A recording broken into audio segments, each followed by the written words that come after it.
Well, the idea is the following. Please try to read these criteria not from a CRO or CXO perspective. Try to read this criteria, this decision criteria, from the sponsor that will decide the best option between a huge portfolio of companies that they are offering the same.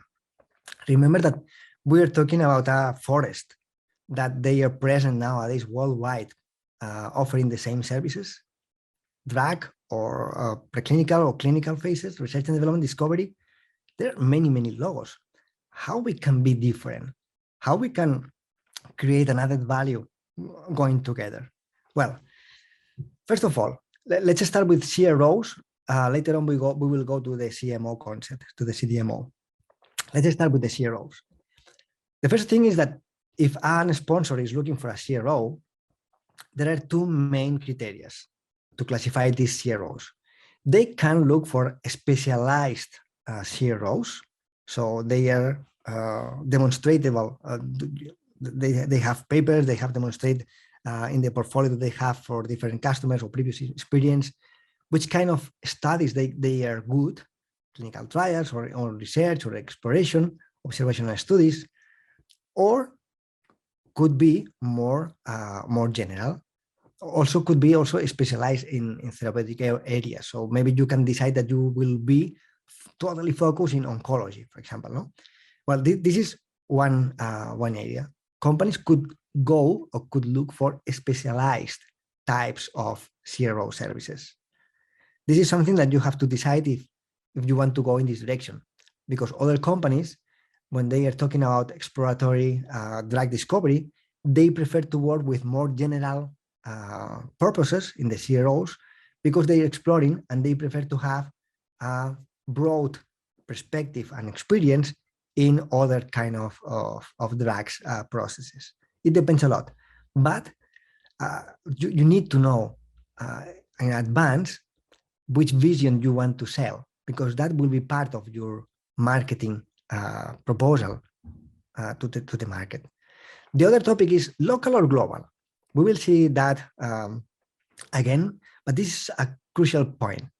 It's very important to know if you want to be a local CXO, in this case CRO, or do you want to be a global.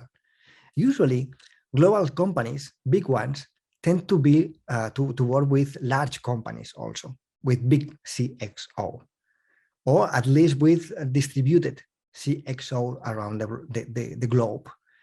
While other local companies that they are more local focused, they prefer to work in the same country. Okay, well, this is something that you have to also to decide in terms of which kind of customer you're looking for. If you're looking for a global purpose, but this is also important in order to prepare all the infrastructures, all the services that we have seen so far. So how to choose a good CRO from a sponsor perspective? Well, we have, in this case, I added 4 bullet points. You can read them, but at the end, you will see that the budget or the taxes or the price is not the only reason to decide nowadays. So companies, big pharma companies, big ones and medium pharma companies, they are thinking that a good CRO is this company that is joining to them in the path. So they are looking usually for a long relationship where they can be adaptive and they can be flexible regarding the unexpected changes that could arise. So remember yesterday, we saw a lot of mergers and acquisitions between companies, between CXOs, between big pharma companies acquiring CXOs. We saw a lot of the dynamism in the market. So that could happen in the period of time that you are making a drug discovery. We're talking about years. So how to be competitive? If you demonstrate that you are flexible and you are adaptive to the change, and you are transparent on this relationship, that would be a very good CRO, independently of the price. Okay, so They are looking for trials or for processes or for preclinical phases or discovery phases that they go smooth. So they don't want to have problems. So they prefer to delegate everything in the CXO, in this case, in the CRO, and you can make participative to the sponsor when it's needed. For example, when you have to submit, when you have to make a critical decision, but the rest, you should be autonomous and always transparent. When the sponsor needs to audit, when the sponsor needs to have information, don't make it void. Please go ahead, make the action fast in order to be responsive. This is a very good CRO in terms of a sponsored player. As a conclusion, well, CROs are a fundamental part of clinical trials. This is no doubt about that. But if you facilitate the work to your sponsor and you demonstrate that you have been done that during previous projects, believe me, you will be the selected one. And of course, there are many types of CROs, depending on which area do you want to be specialized. But you need to be the key partner in order to succeed in the study. So the sponsor needs to know that you will be with them since the beginning to the end of the project. Okay, so remember that we're not talking about market or business transaction. We're talking about partners, and they prefer to don't change the CXO in every product that they do because there is a huge effort on that. So we're talking about partners. We're not talking about business transactions. This is in terms of CRO. So if you're thinking on that, this is the general overview about the infrastructure that you should think about in terms of departments, in terms of centers of excellence in your CRO organization. Of course, you will have a sponsor related to the CRO. So it's important to establish a key team, an icebreaker team in the CRO department that will be always the same in contact with the sponsor. So the sponsor doesn't want to manage topics every day with a different person. They need to transmit confidence in the CRO, and the CRO, they need to demonstrate that this confidence is in a validated and stabilized team. This is so important. You need to have people, visible persons on top of this, of the organization, that they will be the spoken person with the sponsors. Always the same, always keeping this confidence. This is so crucial, believe me. And well, you will have in going top to down, you will have these departments or expertise, areas of expertise regarding the competent authorities, the centers that will execute the studies, and the ethical committees. This is so important to bring these services. In this case, the center where we can execute the services, we will have the legal department, the foundation, the department that they will execute the study and the services, and finally the participants that will be part of the CRO ecosystem. And what happens with CDMOs? Which is the difference in this case? Well, in this case, although in the CROs we have the GCPs, in the CDMOs we need to demonstrate both GCPs, GLPs, and in this case GMPs. So you need to have a very robust department, subject matter expert in terms of qualification. That would be the essence. So this is the first check. If you don't have that, well, you are not in the list. This is a must.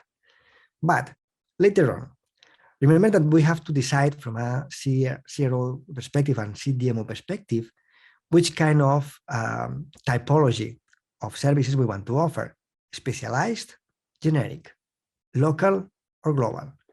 In case of the CDMOs, we're talking about that when the contractor has more or less the same size than the CDMOs, they have a balanced relationship in the negotiation. So you are in a very good position in order to negotiate better with your sponsor. But if you want to close deals with big pharma companies, usually they are looking for also large companies, large CXOs. If they don't take this decision, it's because they need to negotiate better their interest. But usually big ones work with big ones. That could be also a good action to consider a potential collaboration between both countries. In this case, you can be bigger if you establish this kind of services around the world, Europe and America. Well, the D of the CDMO is precisely what is offering same aspects or similar aspects in the intersection with the CROs. Okay, that could be an added value. That could be an added value for the sponsor if you offer the D. Okay, because that means that you are closing the loop or you are amplifying the services. Of course, the provided support that you need to offer is not only in regulatory, it's not only in analytical or in quality readiness. The most support that you can offer to your sponsor is to be flexible and adaptive. So the mergers and acquisitions, they are often, every day, there are companies that they are preparing a new merger or a new acquisition. So the drug that you have signed a contract to develop for, probably is a good word. Probably they will, at the end, they will end with a different logo than that you signed 5 years ago. So you have to be prepared for these unexpected changes, and you need to be flexible and adaptive to this reality that we are living nowadays. So this is part of the provided support, and you need to demonstrate that you're flexible. This is so important. Again, the specialization is the same topic that we started with the CROs. So there are different strategies. You can be specialized in a specific niche, aerosols, parenteral drugs, some topics. Well, there are many different specializations, or also in pharmaceutical forms, or you can demonstrate an expertise in global or a more general formats and specializations. It depends on which kind of facilities you have and which is your strategic decision. But it's important to be clear with this kind of specialization. Of course, again, this is a very good way to expand your value, making a collaboration together in between two countries, because maybe you can complement the services based on the facilities or based on the infrastructure that you already have. Well, the number of CDMO sites, another good point. Pros, which is the pros for when you are working with CDMOs, that they have many different sites where they can replicate the same production. Well, the thing is that you are reducing the risk. Of course, if there is a problem with some, I don't know, demonstrations, with transport demonstration, with problems with suppliers, you can replicate easily the same production in another place where we don't have these problems. The cons regarding this kind of CDMO that they are offering multiple sites for the same format is that it's more complex to manage from a project management perspective.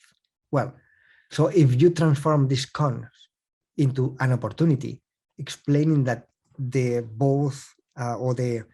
different sites, they are very well connected, they are very well managed with a transparent digital digital adequation to the facilities, integrated continuously, that's done. You are in the list. And finally, the same, local or global, local or international. Well, it depends a lot, but usually, depending on which kind of format or specialization you want to go, for example, for generics, the generics are going to the global markets. This is the usual way. So if you are international, you will look more attractive to your sponsor if you demonstrate that you can act in more than one country, more than one continent, of course. Well, this is criteria for CRO CDMOs, but again, I think that this is important. This is one of the main reasons about we are living this polarization, no, between this decentralization between pharmaceutical companies and CXO. This is the traditional problem about CapEx versus OpEx. So, which is the value of the pharmaceutical company that they want to ensure in front of the stakeholders? CapEx means that we're talking about companies measure long-term expenses, facilities, equipment, headcounts, all that is CapEx. OpEx is the day-to-day expenses, and they are counting in a different way in the financial targets, and they are counting differently in the shares market stockholders. Well, which is the difference? The difference is that if they invest in OpEx, CapEx they don't need to modernize the CapEx. The CapEx at the end, they are being devaluated if this is not just a building. If we think in terms of cars, for example, if you buy a car, this car is being devaluated tomorrow. The price of this car will be never the same when you acquire the car. It's the same with equipment. You can have a very nice, highly automated packaging line, but tomorrow this packaging line will be obsolete and the price will be devaluated. So nowadays, except for buildings, for equipment, infrastructures, and so on, companies prefer to invest in OpEx rather than in CapEx. Even this is more clear also in Europe, with also including people inside CapEx. Well, this is another reason about why OpEx nowadays is an attractive option for big pharma companies. So for this reason, the tariff is not the only reason to work with a CDMO. Believe me, sometimes when you are sitting together in a table in order to negotiate, the price, it never appears at the beginning. The price appears at the end of the process. So they are spending a lot of effort in order to arrive to an agreement with the CDMOs and the sponsors in order to be clear that they are the good partners, not the good providers, the good partners, demonstrating flexibility, adaptability, good expertise, demonstrated valuable experience and knowledge. All these kind of things are more important than the price. Believe me, this is the reality. And I think that this is the summary. As you can see, when you are able to transmit confidence and you are able to demonstrate the same passion and the same interest, vision, and mission than your sponsor, you are closer to the decision. And here we have, well, just a summary for CROs and CDMOs. I like this slide because I try to convey all the things that we have seen so far, just in one slide. Track record is the first criteria for choosing a CRO or CDMO. Well, track record means that you need to demonstrate from an auditability perspective, so a formal perspective and demonstrated perspective, that you have an added value. So years of experience, and if you are new, imagine that you want to create from scratch a CXO consortium. We are new. How we can demonstrate years of experience? In this case, people is so crucial. So the expertise that you have in the academia, in the university, in the previous professional experience, the team is so crucial in this moment, because all together are creating this baseline, this ground that is projecting the initiative to be beyond the expertise that you don't have because it's something new. Okay, so here the team is so crucial. Of course, facilities, equipment, and so on. Of course, they are counting also in the perspective. But if you are new in the staff, the team is the most important asset. Track record. Add value and perspective. In this case, we are talking about experience, but not only experience, also vision. Vision advancing issues. So if you were able to, and again, remember that we're talking about years of contract. So any kind of small perturbance that could happen during the process at the beginning will be amplified after months of work. If your expertise, if your knowledge that you have demonstrated in the previous step can be used in order to identify potential deviations, and remember the CAP analysis, if you are able to demonstrate that you can apply the CAP analysis in this kind of issues, early detected, in order to avoid failures in the future, that is a great value for your sponsor. Because it is not necessary to arrive to the problem. You can foresee the problem and you can prevent the problem. You cannot imagine how much millions of dollars can represent an issue detected at the right time. Third one, the support your development process.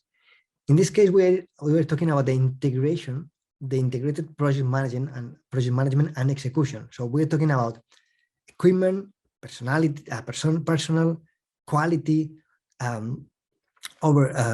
supervision, data management. When you are managing all those axes, all those factors involved in the process, you are demonstrating your added value making the project management. So this support to the process, taking the ownership of the control, is offering to you not only the possibility to be a potential election, also because you are having more experience for the rest of the project that they will come later. Culture and communication.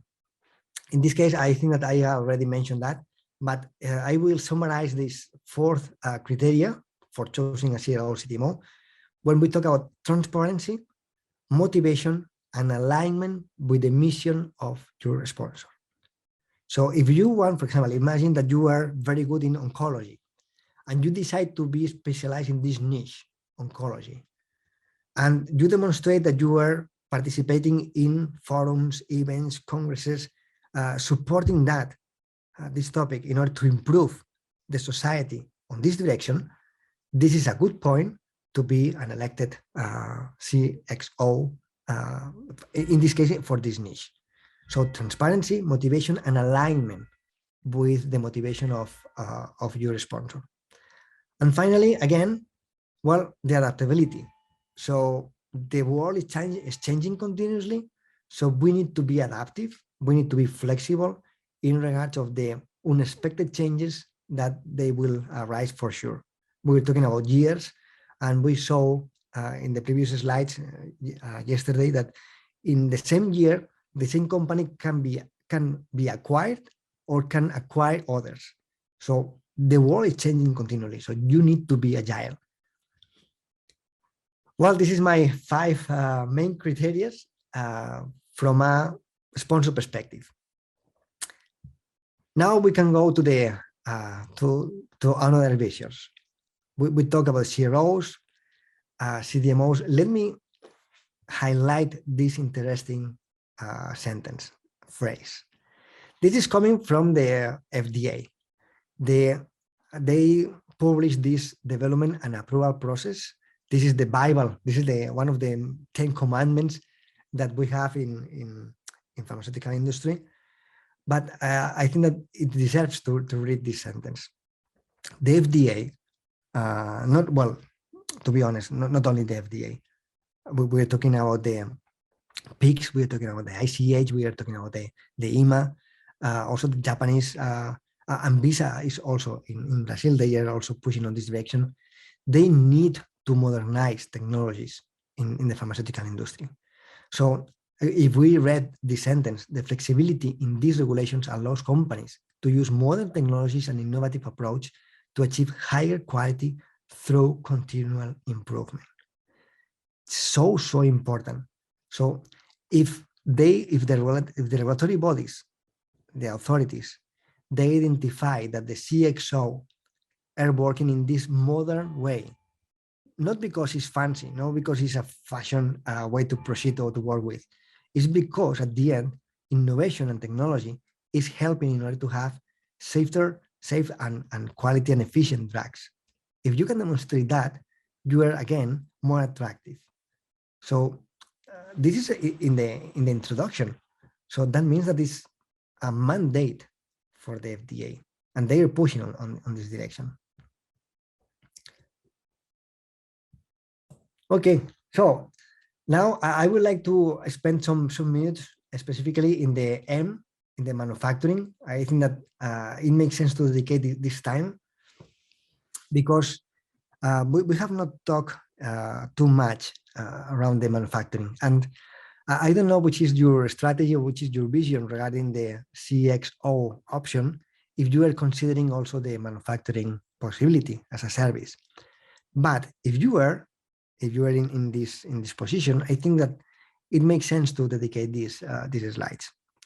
Well, in the left hand, you have the law. You have the main guidance that everyone is using around the world for manufacturing practices. This is the process validation guidance in order to apply right manufacturing processes in the industry. Well, the thing is that they define, the FDA in this case, took some documentation previously written by the WHO, and they adapted in order to include and to maintain a continuous review. The thing is that the main fishbone on these principles is that they created 3 main stages on manufacturing, on drug manufacturing. Stage 1 is the process design. So where we define the knowledge space, when we identify the critical process parameters, when we determine the control strategy, and we do that at lab stage. We do that in the research and development ecosystem. So from a CXO perspective, as much oriented you are towards to provide knowledge to this stage 1 will be shorter, and you are saving a lot of money to your customer. Okay, so that means that you need to know not only the product that you are managing, not only the raw material, the kind of APIs that you are producing, the active principal ingredients, once they have been decided about the toxicology and so on. We're talking about not only the product, excipients and so on, we're talking about the process itself. So we talk about product and process. And usually in pharma companies, not only the big ones, also mid-size companies, they have a huge problem. They establish a barrier between stage 1 and the rest of processes downstream. They created a barrier because all the knowledge that they are generating during process design, process development is never talking to the reality that we have in manufacturing. Of course, they have different strategies for scale up or different strategies to make up some approaches for dimensionless calculations and so on. But the reality is different. There is a tacit knowledge, implicit knowledge in production that is never coming from stage 1, from lab. Only when the CXO is able to enlarge this knowledge and extrapolate this knowledge with good indicators, with good CPPs, CQAs, and other critical factors, is in this moment when you are being more attractive to the process. So we're talking about a guidance coming from 11 years ago. 11th. Believe me, nowadays, no one is applying the rules that the FDA promoted 11 years ago for the full process. There are companies that they are more focused to apply these good practices in stage 1 or stage 2, or stage 3, but no one is doing that across all the full life cycle. Why? Do you know the main reason? Well, 11 years ago, the FDA proposed this guidance, and if you read the first the first lines on this guidance. Well, the thing is that in the introduction of this guidance, you can read something similar than we have in this one. This guidance is proposed to modernize the manufacturing industry. And the problem that we have in pharma companies is that they cannot do it because they are working with obsolete equipment. They are working with old SOPs, with already validated system that they don't want to revalidate again. So there are many, many reasons related to the obsolescence of not only the equipment or facility, also the SOPs and the infrastructure that they are managing. So let's start with this thought. Let's start with that you can be a key actor, a key player in the M sphere when you are able to bring value in stage 1, stage 2, or stage 3, considering the modernization of your tools. What does it mean, modernization? Well, please don't think that could be a huge investment. Of course, it is necessary an investment, but it's not too much. Let's start with that. First of all, let's go to the segmentation. This is the major players in the M sphere, talking about CMOs or CROs and CDMOs. So we talk about the segmentation for the CDMOs based on CMOs and CROs. Well, the thing is that the major players, we are talking about 5: Boehringer, Buxi, Samsung, Fujifilm, Lonza. Lonza, for example, is nowadays going up and state because it's producing all the Moderna vaccines. Well, the thing is that the consolidated market dominated by these 5 major players, they are in the M sphere. Okay, so they are offering, of course, CROs, but also CM, the M. In case of biologic contract development, so we have a large number of companies, and finally, in the bottom, we have just some niche that they are offering partial services, and this is very, very fragmented. So this market is also a very good market if you want to go in a very highly fragmented market, where you are offering specific services for specific formats or therapies. Well, this is a vision on how the world is nowadays split in different areas.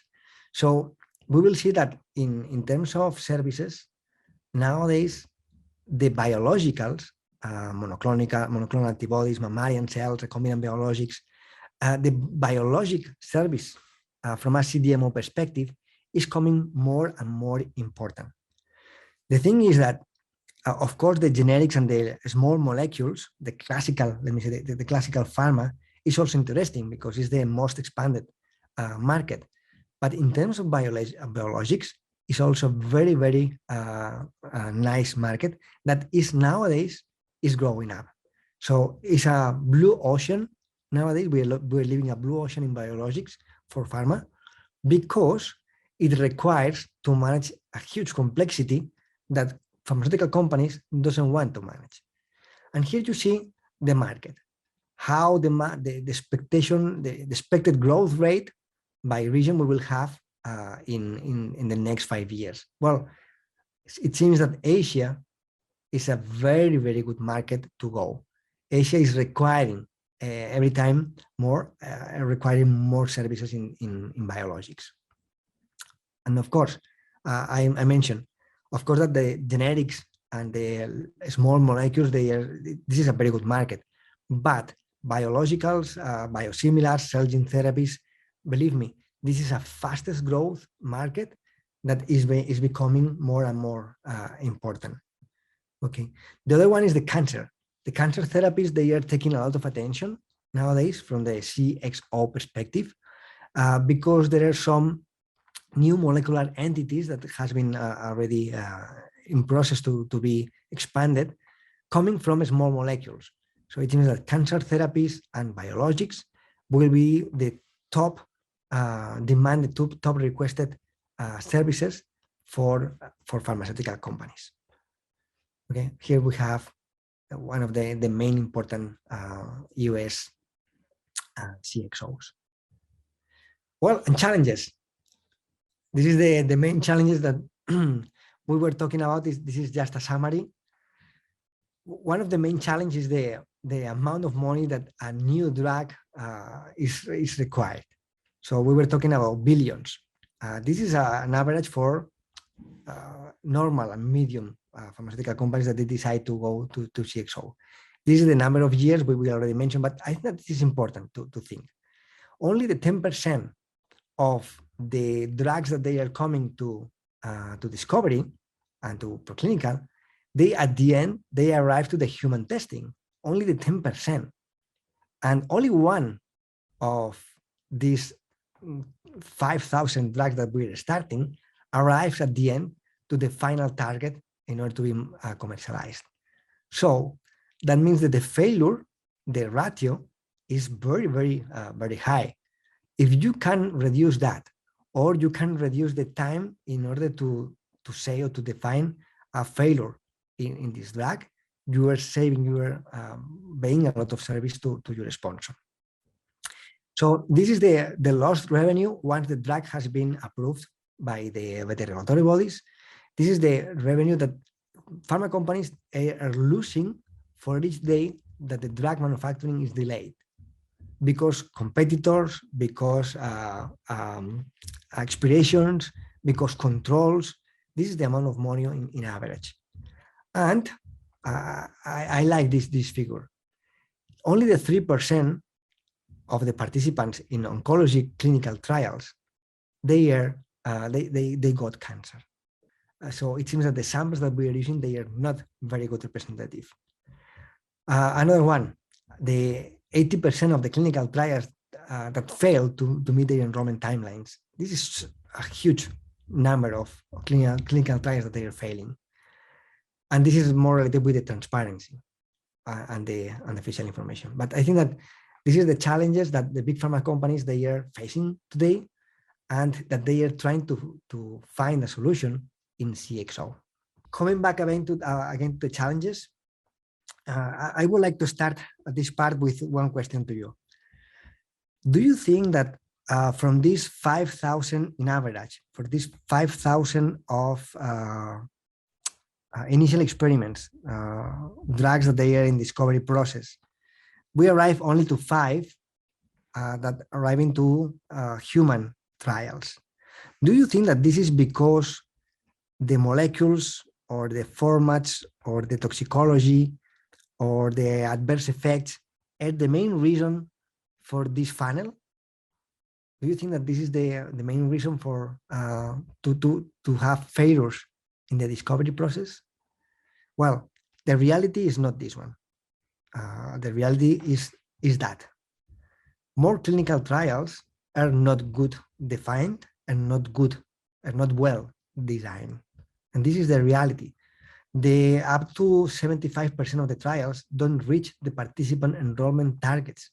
This is very serious, believe me.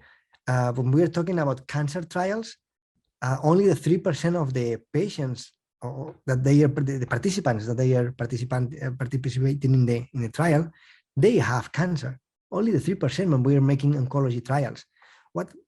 So this is really a problem. In Spain, for example, the new vaccine that has been produced by IPRA laboratories, they have a huge problem nowadays in order to have to cover clinical trials, because they are not finding participants without COVID and without the 3 or at least the 2 vaccines already inoculated. And if they don't have these participants, they cannot proceed with the clinical trial. So what happens? Well, the thing is that if at the end they don't find these participants, they will proceed with the participants that they find. And that means that the clinical trial won't be as accurate as expected. Okay. Well, of course, there is an economical reason. A single clinical trial can cost up to $300 million. And maybe if you are delaying a lot because you are not finding the right patients, you are increasing this value. Trial populations offered are not representative on the general population, and typical healthcare situations are producing a problem. And this is the main reason about why from 5,000 proposals, we have at the end only 5 arriving to humans, because the design of this clinical trial is not well covered, is not well defined, or cannot be executed properly with the profile of the participants that we are expecting for. Okay, well, this is the reality, and this is something that maybe you can think about in order to provide an added value for your services. Let me go to the next slide, because I think that this is also a very representative. We talked yesterday about the age. Older people is not represented, children neither. So, and this is important not only for toxicology, also for dosage. Which kind of proportion of drug must be dosed to this population? Well, we are in a bad shape in this way when we talk about kids. This is a problem, but also when we talk about gender. So in this case, we see in yellow the percentage of cases for each disease affecting to women. And in purple, we have the percentage of women involved in a clinical trial. Well, in the case of the HIV is significant, but also in the coronary artery diseases. Well, I think that this is something that we have to have in mind, is very critical when we are designing a clinical trial and preclinical trial. And that must be done since the beginning, because at the beginning, you know which is the target that you are pursuing, and you can define with time in parallel these tasks. And this is very important. A lot of companies, a lot of CXO, they work sequentially. Do you remember the sequence? Discovery, preclinical, clinical, blah, blah. Well, the thing is that if you offer to your sponsors the possibility to work in parallel, maybe that produce an increase of the price at the beginning. But in Silicon Valley, we have a sentence that says, if you have to fail fast. And this, I think that this is a very good principle and can be applicable to this framework. If you start working in parallel in the exploration phase, when you are making the discovery, and in parallel you are designing the clinical and the preclinical and the clinical trials that you are expecting, because you know which is the target that you are pursuing, maybe at the beginning you will be more expensive. But if you succeed on that, you will go faster and you will save a lot of money. It's something that you should consider in order to offer as part of your portfolio, how you can bring value working in parallel from the earliest stages. And that could help a lot also in order to transform these 5,000 drugs that at the end they are transformed only in 5 that arrive to the clinical trial in a higher percentage. Because at the end, this is a responsibility. This is all of us, we are responsible with our patients, with our society. And if we are not doing the design of these experiments, if we're not doing a good design of clinical phases in a accurate and a scientific way, we are not doing our task in the best way. And finally, it is the patient that is paying the consequence. So I think that in the chain of the drug life cycle, every actor has their key task and is responsible in a huge manner in the final outcome. Well, as you see, the underrepresentation is a real challenge nowadays, and this is one of the main reasons about why we are not transforming every initiative in a success. Of course, there are other reasons. It's not the only one. Toxicology is one of the most important, and dosage and also adverse effects and so on, of course. But this one is something that can be avoided and can be transformed into real medicines. Well, let me make a proposal to you. What about if you transform, you're so good in terms of AI and digital tools, in maths and also in analytical, in analytical and metabolic expressions. What about if you think in a, or you go deep in a virtual patient in order to reproduce these silico clinical trials? You remember that we were talking about the DOE that cannot be covered for the corner cases? This is precisely one of the most important cases when we talk about DOE with corner experiments. Well, the age, gender, the race, also the geographic location, many aspects are not considered nowadays in clinical trials. Why not to at least to reproduce a hybrid model that could represent or could make some approach, some approximation, although it's not real as a real experiment will do, maybe you can simulate, at least you can identify anomalies or potential adverse effects before they happen, although you don't have the real patient. So this is another good point that is not expensive, only requires knowledge. Believe me, is neither requires a lot of power computing. You can do that with your laptop, and the only thing that you need is the analytical expression, metabolism expression, reaction data, and AI, and knowledge and expertise. Only with that, you can cover and you can multiply per an order of magnitude the number of succeeds, the success use cases, transforming experimental drugs into human trials. Only doing that is amazing. Well, this is part of the scientific approach. Remember when we were talking about the process validation guidance for manufacturing? Where we start in manufacturing? We start in this stage. We start in the quality by design application. So we're talking nowadays about quality by design, mainly in manufacturing, because this is coming from the famous ACHQ8. I don't know if you're familiar with this guidance, but the ICHQ10, Q8, was published, the last review, in 2004.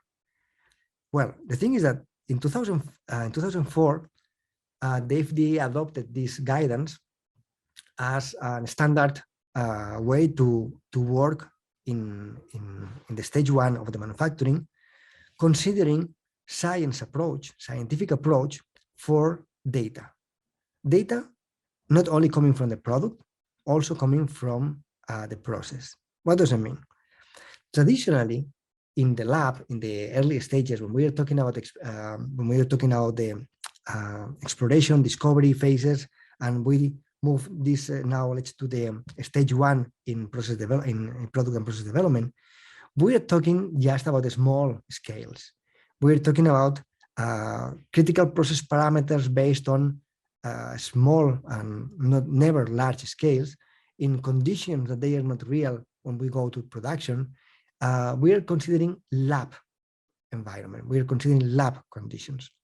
But if you think in quality by design, in your study, you are also incorporating all those visions, all those axes or magnitudes that they are happening in real life in manufacturing. For example, of course, when we talk about, let's go to the bioreactor example. I think that is a good one. We have a chromatograph example at the end, but let me bring with the bioreactor example. When we talk about bioreactors, we know that the shape of the rotator, it's so crucial depending on which kind of shape you are using for the bioreaction in order to make the agitation and the tighter revolution per minute.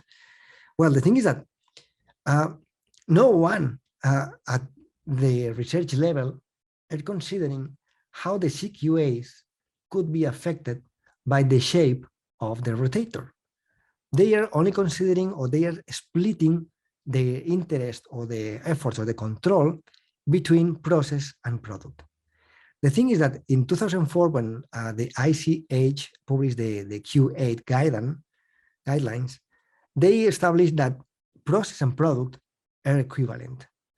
Of course, that product is the main, or must be the main focus in manufacturing. Of course, we have to ensure that the CQAs, the critical quality attributes that we are defining at these early stages, must be always committed with the pH, the densities, and so on. Of course, because this is part of the quality that we are looking for. But the process, when you know very well the process and you interact with the process and you understand the process and how the process is interacting with the material, is when you are able to create, to get better products. I don't know how many times you are suffering in your own skin reworks in the manufacturing processes, or even in biologics. Reworks is a, well, is a pain. It's a pain for manufacturing, because we are spending a lot of time in order to recover material that has been that is not too good. Well, this is the reality. Well, the thing is that if you define a very well-oriented quality by design process at the beginning, all those factors are incorporated in the process. So we were talking about CPPs, critical process parameters. We're talking about CQAs, that is the final goal of any kind of production. But what about the critical material attributes? What about the CMAs? What about the characteristics of the equipment involved in the process? Which is the difference of producing this bulk in Denmark or in Singapore? Which is the difference when I'm working in weekends or during the week? These kind of things are not covered at the early stages in stage one process. So these kind of things can be included in the quality by design process. At least mention that and be prepared in order to fulfill this data with information coming from the final site where the product will be performed. Well, the thing is that the same principle that can be applicable for manufacturing is also valid for CRO activities. When we talk about clinical trials, bioequivalence studies, drug substance development, analytical development, all those spheres are also subject to be improved when you apply quality by design applications. And that means that you are considering the full science, the multivariate approach to your problem, considering all the axes, all the factors involved in the statement. So if you think in a different way, if you think in terms of final efficiency, not only in terms of quality of the product, because this is for sure that must be happen. When you think in terms of how to be more efficient, how to be more secure, you are adding this value.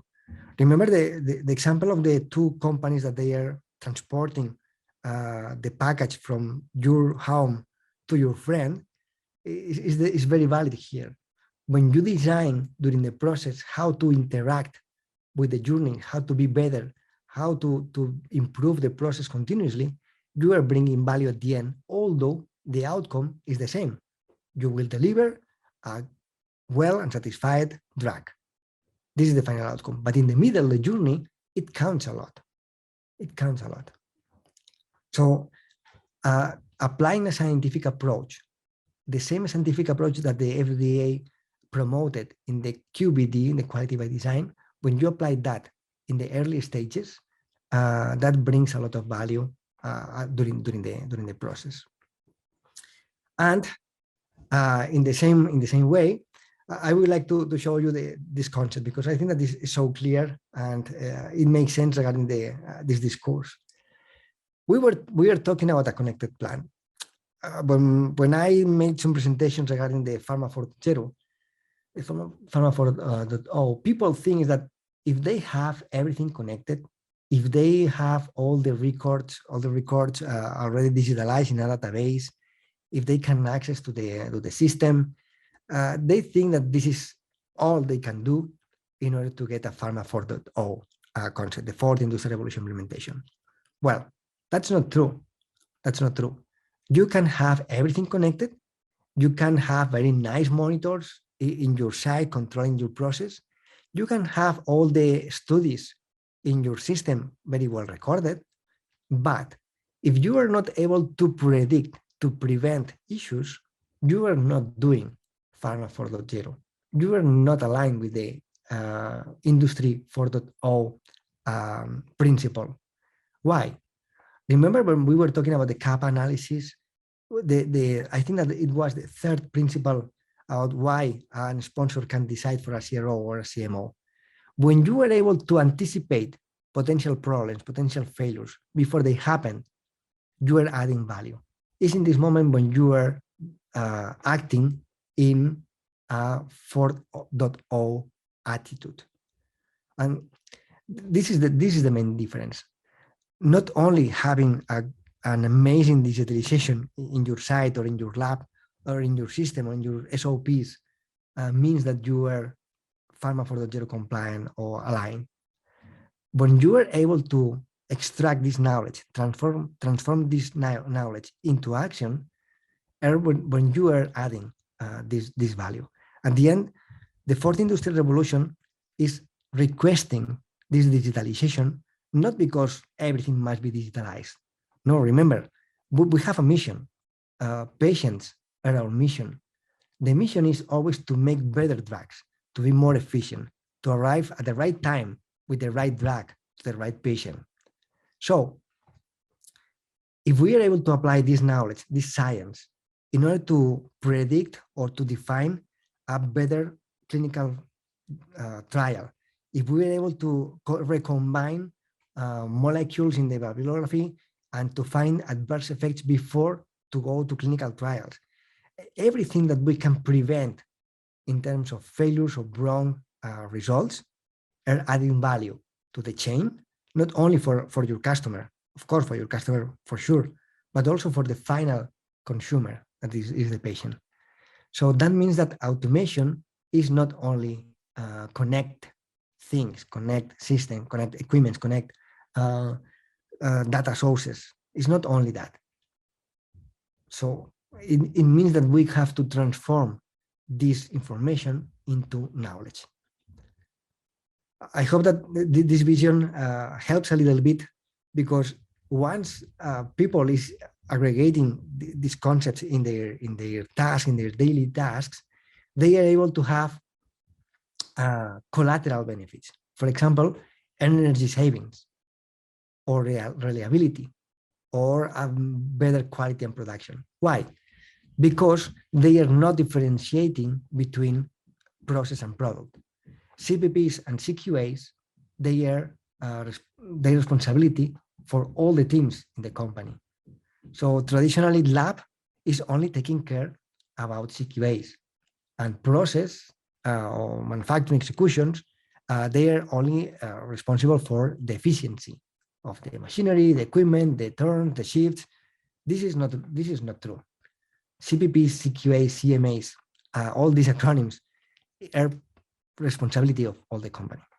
So when you are adding value in the integration of those concepts, you are being a very good candidate to be an understandable and reliable provider. And just to finalize this section, let me present these graphics, because I think that they are describing very well this topic. This is the digital plant maturity model that was published by Bioforum in 2016. It's public. It is public, and you can take it, because it's a very good way to identify where we are nowadays in terms of digitalization, but also in terms of value. They define 5 levels.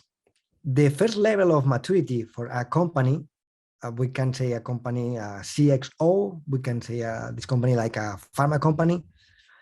They define the pre-digital plant, and also the the next level, the digital silos, are where most of the companies they are nowadays in the world. So that means that they are working in paper and with some systems like spreadsheets, with an enterprise resource planning, the ERP, with a specific laboratory information management system in order to control calibrations, analysis, a test, and so on. And also, in the best of the cases, they work with manufacturing execution system on manufacturing operations in order to control warehouse operations and so on. This is the best of the cases. This is the most of the cases in the real world. That means that you have information that can be used theoretically, but in the real life, this information is in silos.